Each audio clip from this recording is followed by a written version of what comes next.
I sort of almost loved Potato Pete, so I kept Swaitkowski after he died as a kind of memorial. I also think it makes sense for me to have a name nobody knows how to spell or pronounce, and gives me license to kick the shins of any chowderhead who thinks Polak jokes are funny. Like everyone else, Sergei Ponticello had trouble with the name when he introduced himself to me one day in early fall at my office in Watermill. He'd made it through the door, which was an accomplishment of sorts, given all the junk that somehow got piled up everywhere. I could see him wondering where he was supposed to sit. "Just call me Jackie," I said to him, shoveling a stack of paper off one of the chairs I'd promised myself I'd keep clear for visiting clients. "People have trouble with Ponticello, too," he said, trying to get comfortable in the old leather chair. "It's the C. You'd think they'd know better. Anyone ever play a cello?" he asked. "You drink coffee?" I asked him. "Tea, orange juice, martini?" Just kidding. He smiled weakly. "The martini sounds very good, but I should wait until at least 4 o'clock. Sergei wasn't a very big guy. Thin, with a long nose and a missing chin that would encourage a cartoonist to turn him into a rat. His hair was too black to be natural, especially given his age, which I guessed to be late 60s. His eyes also didn't fit the hair. They were either yellowy brown or yellowy gray. I can't remember. But they didn't make him look all that healthy or happy. "I'm sorry, Mr. Ponticello. Here we are just meeting and I'm making stupid jokes." "It's fine. I was warned," he said, smiling. Not wanting to pursue that, I slapped the top of my knee and asked, "What can I do for you?" "I need legal advice." "I will do my best," I said gravely. "I need to perform an eviction.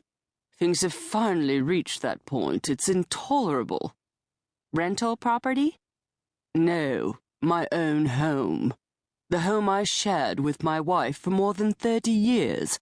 My late wife. As of quite recently. She had an unfortunate fondness for tobacco. She'd convinced herself that a cigarette holder obviated the effects." "I'm sorry." He seemed to drift off somewhere for a second, then snapped back. "It's her sister. She doesn't seem to understand the situation." "She's in your house?" He nodded, the gray cloud that floated around him darkening a shade or two. "I'm told real estate is your specialty."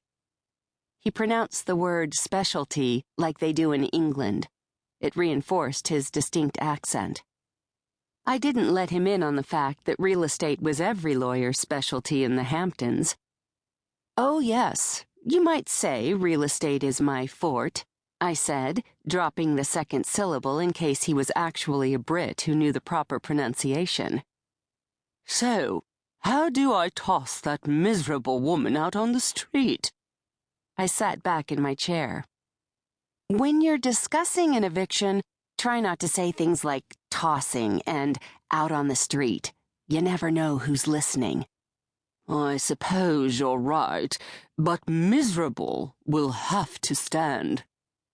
That's when I got a cup of coffee for myself and one for Sergei, whether he liked it or not. I needed the caffeine and a chance to decide whether I should listen to more of his story or pass him off to one of my less favorite competitors. I decided on the story, but only because I was bored, sick to death of reviewing title searches, slightly sorry for the old rat, and prone to making reckless decisions, none of which were good enough reasons, but that's me. "So, give me the rundown," I said, clicking a ballpoint pen over a fresh yellow legal pad. "Nice and slow. I write like a third grader." He was wearing one of those old-fashioned rayon shirts with the sleeves a different color from the body. Reminded me of Howard Hughes. His slacks might have been made of the same fabric. There wasn't a wrinkle to be seen. He put a hand on each knee when he talked. "The house in